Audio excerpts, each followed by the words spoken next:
Dear students, today's topic is long range and short range forces. Long range means it operates over larger distances. Short range operates within smaller distances. Okay. Conclusion. Actually, its language is so simple. Gravitational and electromagnetic forces are long range forces. Strong and weak nuclear forces are short range forces. देखो, जो gravitational force है, ठीक है, तो वो जैसे कि Apple और ट्री का है, तो ट्री से एप्पल जो है गिर रहा है, तो वो आपका अर्थ पे जा रहा है, तो इन दोनों की डिस्टेंस बहुत ज़्यादा है, जैसे कि मून एंड अर्थ है। ठीक है, तो मतलब क्या है, इन दोनों का डिस्टेंस बहुत ज़्यादा है। ठीक, तो इसको लॉन्ग रेंज में ये ऑपरेट कर रहे हैं, तो ये लॉन्ग रेंज फोर्सेस बोले जाएंगे। और शॉर्ट रेंज का मतलब जैसे within the nucleus, strong and weak nuclear forces are acting within the nucleus. ठीक है, जैसे ये क्या है, ये न्यूक्लियस है, ये इसमें इधर इलेक्ट्रॉन है, यहाँ पे प्रोटॉन होते हैं, न्यूट्रॉन होते हैं। ठीक है, तो इसमें क्या है, इसमें जो भी फोर्सेस एक्ट कर रहे हैं वो विद इन द न्यूक्लियस कर रहे हैं। तो विद इन द न्यूक्लियस, जो न्यूक्लियस की जो रेडियस होती है वो 10⁻⁻15 एंगस्ट्रॉम, ओके, 10⁻⁻15 मीटर होती है। और जो एटम होता है वो 10⁻⁻10 होता है। ठीक है, तो इस तरीके से मतलब जो है आप ये समझ लीजिए कि ये काफ़ी स्मॉल रेंज में वर्क करते हैं, इसीलिए इनको शॉर्ट रेंज फोर्सेस कहते हैं। ठीक है, अब scope of physics, classical physics deals with microscopic physics. ठीक है, जैसे कि क्लासिकल फिजिक्स है, तो classical physics deals with microscopic physics. Microscopic means whatever we see around us.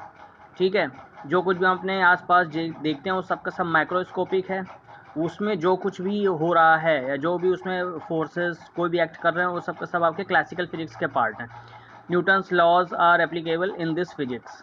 Laws of thermodynamics, Maxwell's equation of electromagnetism, Lorentz forces.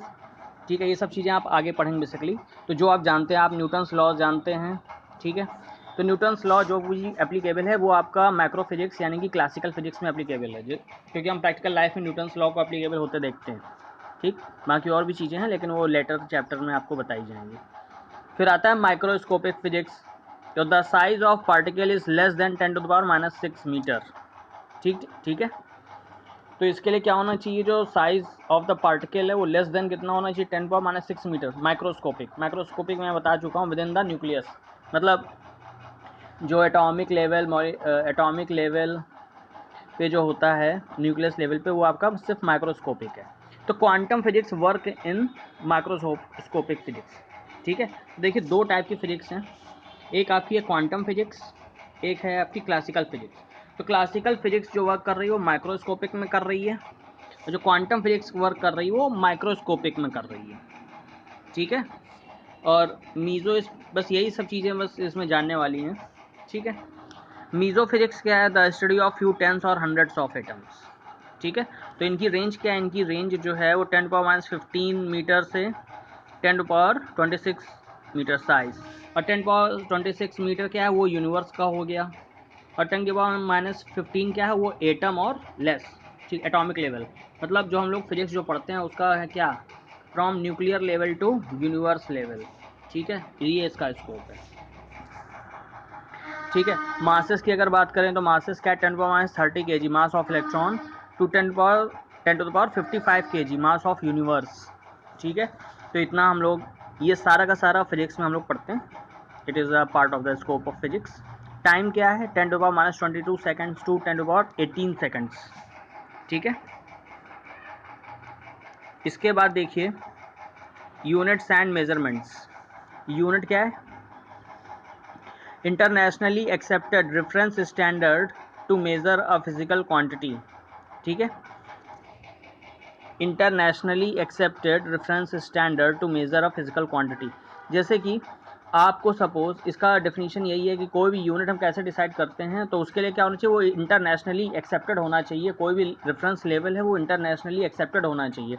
अब suppose आप ये समझ लीजिए, जैसे कि आपको 1 मीटर अगर आपको नापना है, आपके हिसाब से 1 मीटर सपोज एक कोई डिस्टेंस है, ठीक है, लेकिन जो आपका फ्रेंड है वो 1 मीटर किसी और चीज़ को कह रहा है।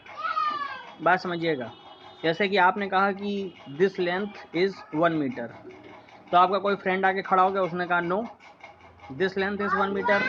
थर्ड पर्सन से बात करोगे वो कह देगा यही 1 मीटर है। फोर्थ पर्सन से बात करोगे वो कह देगा नहीं ये है।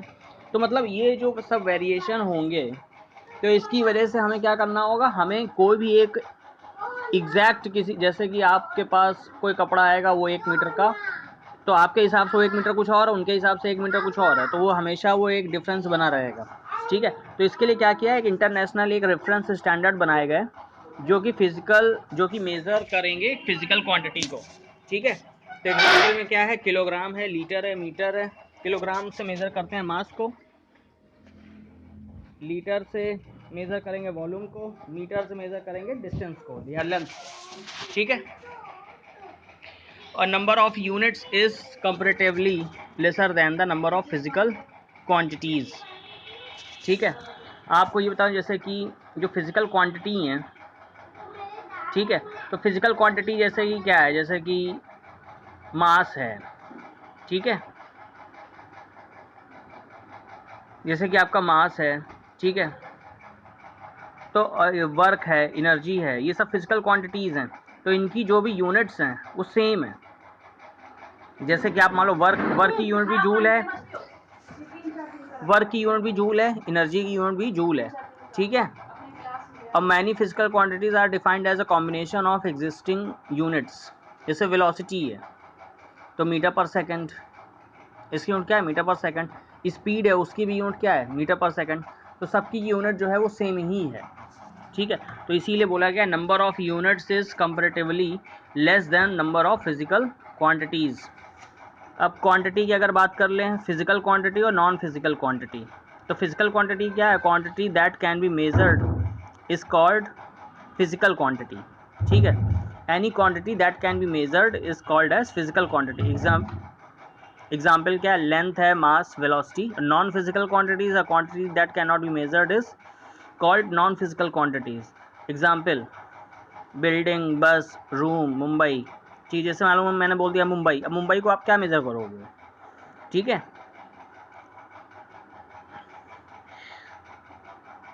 ये भी एक बात है कि so number of units are lesser than comparative physical quantities, मतलब जितनी भी ज़्यादा फिजिकल क्वांटिटीज़ अवेलेबल हैं उसके कंपैरेटिवली जो यूनिट्स हैं जिनसे उनको मेजर करते हैं वो बहुत ही कम है। तो टाइप्स ऑफ यूनिट्स की बात करते हैं, तो फंडामेंटल यूनिट्स और बेस यूनिट्स। सेकंड है डिराइव्ड यूनिट्स, ठीक है। तो फंडामेंटल में कौन सी आती हैं, किलोग्राम, मीटर, सेकेंड, ओके, इन्हीं को ही बेस यूनिट्स बोलते हैं।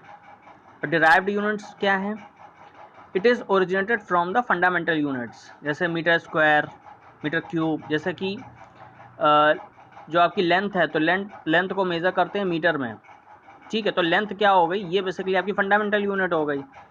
लेकिन इससे जो डिराइव्ड यूनिट जो आ रही है वो जैसे मीटर स्क्वायर हो गई, मीटर क्यूब हो गई, ठीक है, मीटर पर सेकंड हो गई, किलोग्राम पर मीटर क्यूब हो गई। ये सब डिराइव्ड यूनिट्स हैं। ये कहाँ से आ रही हैं, ये आपकी फंडामेंटल यूनिट से ही ओरिजिनेट हो रही हैं। तो fundamental plus derived means fundamental unit plus derived unit equal to system of units, ठीक है।